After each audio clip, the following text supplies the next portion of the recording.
Donc bonjour à tous, moi c'est Ahmad, je suis résident en neurologie à l'Université de Montréal. Puis je pense qu'on veut d'emblée tous vous remercier pour votre participation dans ce projet. Ça a été un plaisir de voir tous les ambulanciers très motivés à participer, arriver à la salle d'urgence, fiers de nous dire qu'ils avaient administré l'échelle. Et on va donc vous présenter les premiers résultats. J'imagine que c'est avec ça que j'avance. Oui, super, j'ai aucun conflit d'intérêt à déclarer. On va rapidement juste discuter de la situation actuelle des AVC ischémiques à Montréal en préhospitalier pour ensuite vous donner les résultats préliminaires de notre étude. Il manque encore plein de données, mais ça donne déjà un peu une idée de où les choses vont aller avec ce projet. Donc, quand un patient se présente en préhospitalier avec des symptômes neurologiques aigus, on ne sait pas qu'est-ce qu'il a comme diagnostic. Ça peut être plusieurs choses. Ça peut être une hémorragie, ça peut être une mimique, ça peut aussi être un AVC ischémique. Si c'est un AVC ischémique, ça peut être deux choses. Ça peut être un AVC par occlusion non proximale, donc un petit caillot loin dans les artères, qui lui se traite avec de la thrombolyse. C'est un médicament qu'on donne par les veines et c'est un traitement qui est disponible dans plusieurs centres et qui n'est pas concentré dans 2 centres à Montréal. Si c'est un AVC par occlusion proximale, ce sont les AVC les plus sévères, qui ont les plus gros caillots, ça va se traiter avec une thrombectomie, qui est une intervention spécialisée où les radiologistes rentrent un cathéter dans l'artère du patient et vont retirer mécaniquement le caillot. On va aussi faire la thrombolyse, mais ce qu'il faut retenir, c'est que la thrombectomie est seulement disponible à Montréal dans 2 centres, soit le CHUM et l'Institut neurologique de Montréal. La thrombectomie, c'est probablement un des traitements les plus puissants découverts au 21e siècle, mais c'est un traitement dont le bénéfice diminue avec le temps parce que le nombre de cellules à sauver dans le cerveau du patient sont de plus en plus petites plus le temps passe. Le bénéfice est jusqu'à 7 heures, mais on veut toujours traiter le patient le plus vite que possible parce qu'on sait que pour chaque minute sauvée, les chances que ce patient redevienne indépendant et puisse rentrer à la maison sont plus grandes. C'est pour ça qu'il y a intérêt à identifier les AVC en préhospitalier, spécifiquement les AVC par occlusion proximale, pour pouvoir amener les patients au centre qui peuvent leur offrir le traitement le plus approprié. Il y a donc 2 façons de faire ça. La façon high-tech, c'est des ambulances spéciales qui ont un scan dans l'ambulance et qui font le scan dans l'ambulance et trient le patient. Ça n'est pas disponible, ça coûte des millions de dollars. Donc l'alternative qu'on a, c'est des échelles où le paramédic administre une échelle et cette échelle est prédictive d'un diagnostic, soit un AVC par occlusion non proximale ou un AVC par occlusion proximale. Il y a plusieurs échelles. Si vous voulez publier une étude, faites une échelle. C'est peut-être le quart des échelles qui existent. Et il y a des échelles qui sont faites pour détecter les AVC en général. C'est des échelles simples et qui ne sont pas très spécifiques. Il y a des échelles plus compliquées qui, elles, sont faites pour détecter les occlusions proximales parce que c'est fait pour détecter les AVC les plus sévères qu'on présume être par occlusion proximale. À Montréal, on utilise l'échelle CPSS, que j'imagine que vous connaissez tous, qui est composée de 3 éléments: la symétrie du visage, la faiblesse du bras et un problème ou d'articulation ou de langage. On fait répéter « The sky is blue in Cincinnati » ou la version française de ça, et on trouve un score de 1 à 3 sur 3. C'est utilisé à Montréal depuis plusieurs années. Si le patient a un score de 1 sur 3 ou plus, il est amené au centre le plus proche qui est capable d'administrer la thrombolyse. Dans le réseau de l'Université de Montréal, ce serait quelque chose comme ou le CHUM, ou Sacré-Cœur, ou Cité de la Santé à Laval, ou l'hôpital Maisonneuve-Rosemont. Mais depuis l'automne 2016, a été mis en place un protocole où pour tout patient dans les délais éligibles à une thrombectomie, si le score CPSS est à 3 sur 3, on va amener le patient au centre le plus proche capable d'administrer la thrombectomie. La rationnelle étant que si le score est à 3 sur 3, il y a une plus haute probabilité qu'il y ait une occlusion proximale et autant accélérer la prise en charge du patient en l'amenant à un centre où il pourrait bénéficier du meilleur traitement. Si le score est à 1 à 2 sur 3, le patient va au centre le plus proche d'AVC, qui peut être ou un centre capable d'administrer la thrombectomie ou non. Et si l'on trouve une occlusion proximale à ce centre-là, on administre la thrombolyse et ensuite on transfère le patient rapidement à un centre capable de faire la thrombectomie. Alors nous, on a évalué ce protocole pour voir si ça marche avec les patients dans le réseau de l'Université de Montréal. Et ce qu'on a noté, c'est que le score 3 sur 3 avait une valeur prédictive positive de 29% pour la détection d'une occlusion proximale. Ça veut dire que 29% des patients qui ont un score de 3 sur 3 ont une occlusion proximale et pourraient donc être candidats à une thrombectomie. Aussi, le score a une valeur prédictive négative de 94% pour une occlusion proximale, c'est-à-dire que seulement 6% des occlusions proximales sont ratées lorsqu'on utilise ce score comme estimé de est-ce qu'il y a une occlusion proximale ou pas. Lorsqu'on a mis en place ce protocole, plusieurs choses sont arrivées. La première, c'est qu'au CHUM, on est passé de 143 à 297 évaluations dans la même période de temps de 8 mois. Donc, on a doublé le débit des patients vus au CHUM. On a aussi remarqué que lorsqu'on regarde le pourcentage d'occlusion proximale, 24-49, c'est le même pourcentage par rapport au débit total. Donc, on n'a pas augmenté le pourcentage d'occlusion proximale vue. Ce qu'on a fait cependant, c'est que les transferts de centres secondaires ont drastiquement diminué. Donc, vous voyez qu'avant, on avait 37 transferts pour thrombectomie de notre centre périphérique, maintenant bypassé, et maintenant, on a eu 26 dans la même période de temps. C'est donc les mêmes patients qu'on a juste traités probablement plus vite, on estime, parce qu'ils n'ont pas eu à passer par ces centres secondaires-là. Et effectivement, quand on regarde les temps de traitement, la première chose, c'est que le temps nécessaire pour le transport ambulancier à l'hôpital a augmenté de 4 minutes, mais en contrepartie, vu que les centres tertiaires sont plus rapides à administrer la thrombolyse, ce 4 minutes est sauvé par le fait que la thrombolyse est administrée 6 minutes plus vite. Donc, on ne retarde pas la thrombolyse chez les patients qui sont éligibles parce que l'augmentation de transport est contrebalancée par l'accélération de la thrombolyse.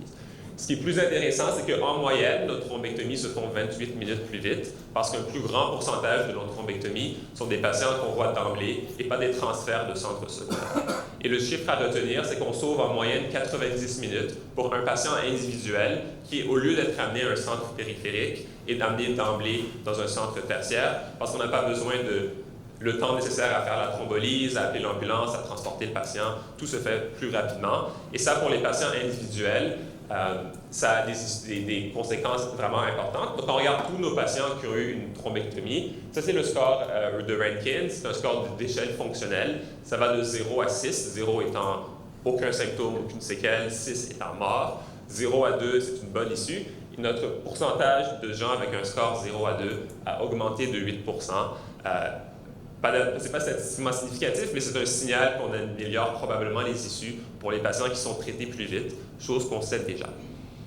La question ensuite, c'est comment faire mieux? Parce que comme je vous disais, le pourcentage de cas de thrombectomie ou d'occlusion proximale est resté le même après la mise en place de ce système et on voit beaucoup plus de patients. Ça coûte cher parce qu'il faut retransférer les patients ensuite. Parfois, c'est difficile de rapatrier les patients à leur centre secondaire et ça prolonge un peu et ça occupe des lits ou dans des centres où il n'y a pas nécessairement de place. Ça a des ressources humaines importantes, c'est 2 fois plus de cas, 2 fois plus de déplacements au milieu de la nuit pour les neurologues vasculaires. Et aussi, théoriquement, ça draine l'expertise des centres secondaires parce qu'ils ne voient plus autant de cas d'AVC et en théorie, ça pourrait ralentir la prise en charge dans ces centres-là vu que leur système serait moins rodé. Et donc, comme je vous disais tantôt, il existe d'autres échelles qui sont théoriquement plus spécifiques à la présence d'occlusion proximale. Une de ces échelles, c'est l'échelle CSTAT, qui est un peu plus compliquée, mais qui est composée de 3 éléments. Il y a 2 points pour la présence d'une déviation du regard. On sait que de tous les signes à l'examen neurologique, le regard dévié est celui qui prédit le plus la présence d'une occlusion proximale. C'est pour ça qu'il y a 2 points sur 4 qui sont donnés dans l'échelle à cela. Il y a 1 point pour une atteinte du niveau de conscience. Il y a 4 questions qui se posent. Il y a des questions au niveau quel est votre âge, quel est le mois, et il y a des ordres. Faites un saut, fermez les yeux, puis fermez le poing. Si on a une de ces 2 choses anormales, on a 1 point. Et l'autre chose, c'est qu'il faut qu'il y ait une faiblesse du bras qui est relativement significative. Ce n'est pas juste la main qui fait comme ça, il faut que le bras tombe en moins que 10 secondes. Vu que c'est une échelle qui est plus stricte, l'hypothèse est que cette échelle est meilleure à détecter les AVC par occlusion proximale. Et la sensibilité et la spécificité, ça c'est des scores pour voir est-ce que c'est bon pour détecter ces choses-là, sont meilleurs en théorie que les celles du Cincinnati quand on compare les différentes études. Le score positif, c'est 2 sur 4. Donc, quelqu'un qui a juste une déviation du regard, c'est positif sur l'échelle CSTAT. Et donc, c'est pour ça qu'on a fait cette étude, l'étude PREHASTE, où on voulait évaluer plusieurs choses. La première, c'est la faisabilité d'administrer l'échelle préhospitalière CSTAT. On a utilisé plusieurs métriques. Combien de fois est-ce qu'on l'a administré sur les patients éligibles? Est-ce qu'on a jugé que c'était difficile? Est-ce que ça a pris du temps? Ça, c'est beaucoup la contribution justement des paramétriques.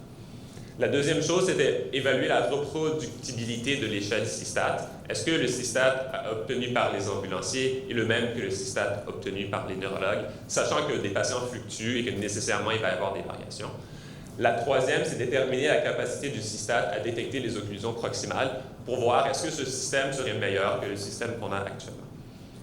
Donc, on a pris tous les patients vus en préhospitalier, déjà éligibles pour le protocole de bypass, plus que 18 ans, ça fait moins que 5 heures que leurs symptômes ont débuté ou qu'ils ont été vus normaux.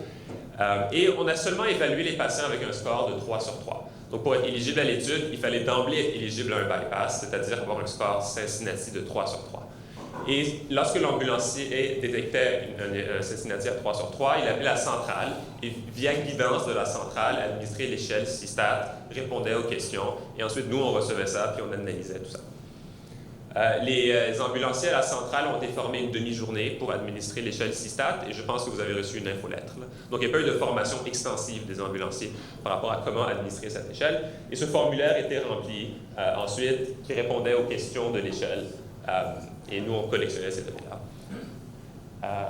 On dichotomisait, on divisait le temps en 0 à 2 minutes, 2 à 5 minutes, 5 à 10 minutes, plus que 10 minutes, et on demandait est-ce qu'on jugeait à la fois pour le paramédic et pour le patient, est-ce que l'échelle était difficile à administrer, aucune difficulté, légère difficulté, modérée et beaucoup. On a pris tous les dossiers rétrospectivement pour évaluer le diagnostic final. Évidemment, nos neurologues n'étaient pas au courant du SISTAT obtenu par les ambulanciers, donc leur SISTAT est indépendant de celui des ambulanciers. Et on compare la capacité d'un système à 2 étapes, soit Cincinnati 3 sur 3 plus SISTAT, à détecter l'occlusion proximale versus simplement le Cincinnati 3 sur 3.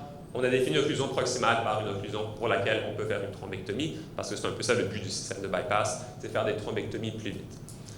On n'a pas toutes les données, j'ai seulement les données de octobre 2018 à juillet 2019. L'étude est encore en cours. J'ai aussi seulement les données des patients amenés à l'Université de Montréal parce qu'on est encore en train de collectionner les données des patients amenés dans le réseau de McGill. Mais déjà des résultats préliminaires. Pendant cette période de temps, ça inclut tous les patients.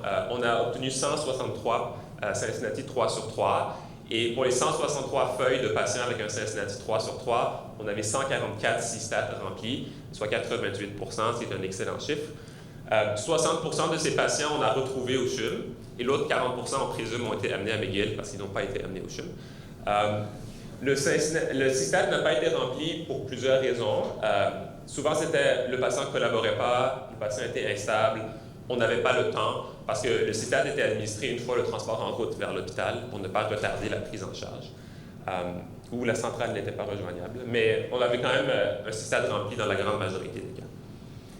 Le temps nécessaire a été encore une fois rapporté dans la grande majorité des cas, et ça semblait prendre moins que 5 minutes dans 95 % des cas, donc ce n'est pas quelque chose qui retarderait de façon significative le transport des patients si ça devait être mis en place.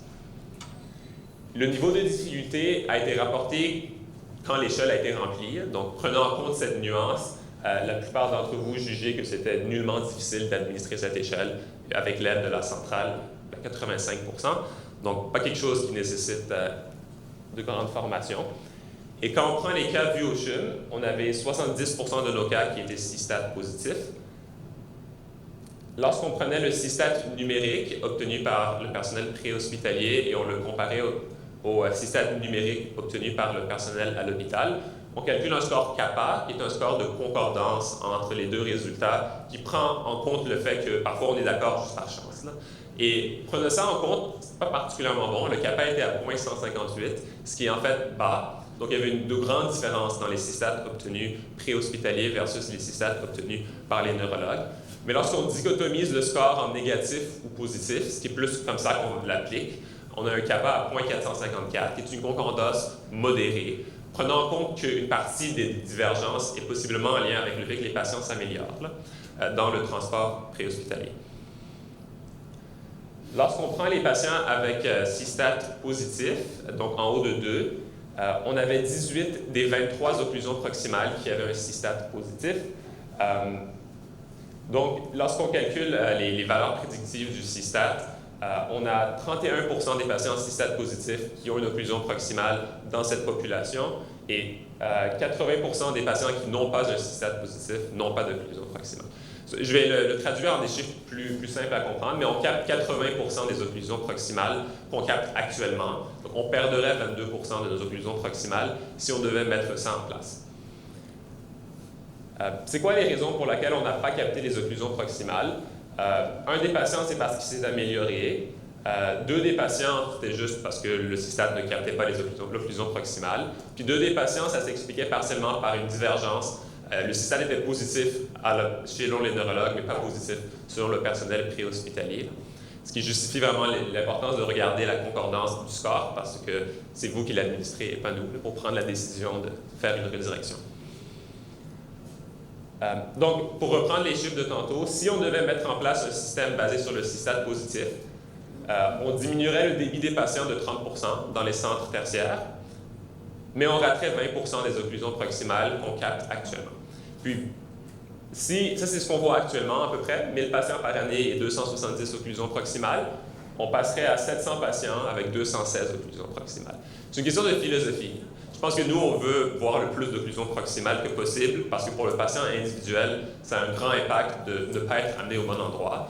Et donc, selon ces données préliminaires, probablement qu'on ne voudrait pas mettre en place l'échelle CISTAT, mais il faut voir le reste des données avant d'avoir des conclusions par rapport à cela. Donc ça, on traiterait 54 patients plus lentement pour en voir 300 de moins.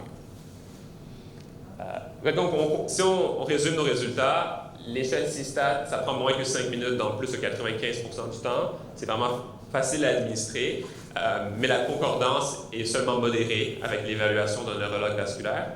Et quoique l'utilisation d'un CISTAT positif augmente la détection des occlusions proximales, c'est au dépend de trop de faux négatifs par rapport au but du système de bypass qu'on a actuellement.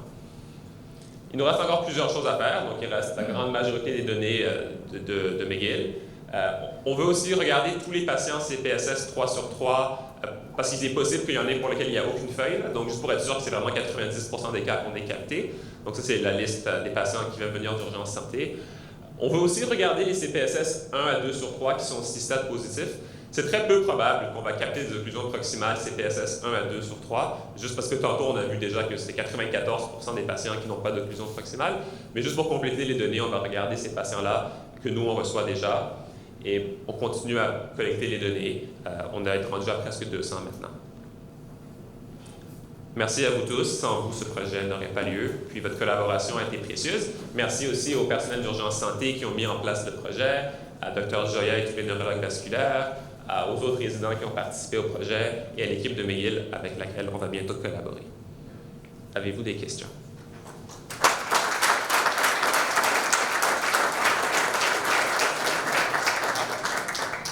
Stéphane Gascon. Vous parliez tout à l'heure qu'il y avait une dichotomie entre le CISTAT des paramédics et le CISTAT des neurologues. Est-ce que les médecins faisaient le CISTAT en fonction des critères d'évaluation au moment de l'évaluation du patient ou en fonction des données que les paramédics avaient dans l'ordre initial?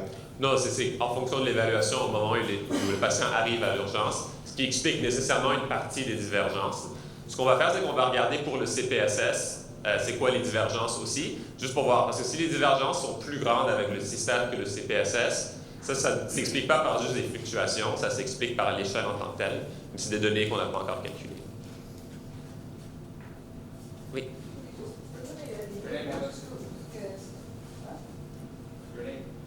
Heather Coombs, médecin conseil ici. Oui. Juste le diapo, celui-là, exact. So, ça veut dire peut-être 50, si je catch, 50 personnes dans un an, si on change le mode, qui n'aura pas le traitement pour une occlusion proximale qui va être pris avec les conséquences et les frais de soins. Ils vont l'avoir, mais 90 minutes plus tard. Puis, c'est ça, nous, on juge que c'est pas bon, ça. Donc, c'est pour ça qu'on ne changerait pas le système sur ces données-là. OK. So, je suis pas sûr, j'ai bien compris ça. Exactement. Parce que le 300 patients qu'on voit de plus, pour eux, ça ne change rien. On les thrombolise tout aussi vite. C'est juste point de vue système de santé puis organisationnel que ça a des conséquences. Oui. Merci beaucoup, Adam Siegel. Merci beaucoup pour la présentation.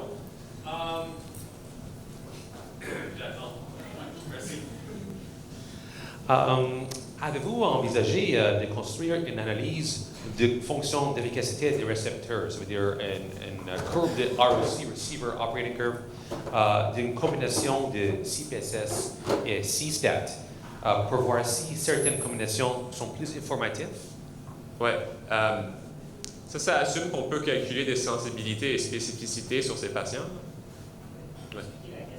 Ah oui, donc les courbes de ROC, de mes notions faibles d'épidémiologie, c'est des courbes où on compare la sensibilité à la spécificité pour voir c'est quoi le cut-off optimal, c'est quoi le meilleur score qui permet le meilleur compromis entre capter les occlusions proximales et ne pas surcharger le système. Mais ça nécessite de faire des sensibilités, spécificités. Le problème, c'est qu'on n'a pas tous les patients dans cette étude, on n'a pas tous les Cincinnati 1, 2 sur 3, et donc on ne peut pas avoir des vraies valeurs de sensibilité, spécificité.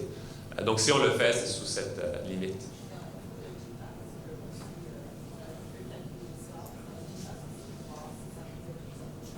Oui, j'ai d'autres slides. Là. On a essayé de faire un autre score, là, qui est le GFAST. Ici, c'est 4, ici. Donc, on a pris le CPSS, 3 sur 3, puis on a juste ajouté la déviation du regard. Donc, c'est plus simple, là. Ça ne nécessite pas plus de changement du système. C'est juste ajouter un point. Puis, c'est la même chose. On capte seulement 16 des 23 occlusions proximales avec ce système-là. Donc, on manquerait encore une fois trop d'occlusions proximales. Donc, malheureusement, ce n'était pas efficace. Oui, merci beaucoup.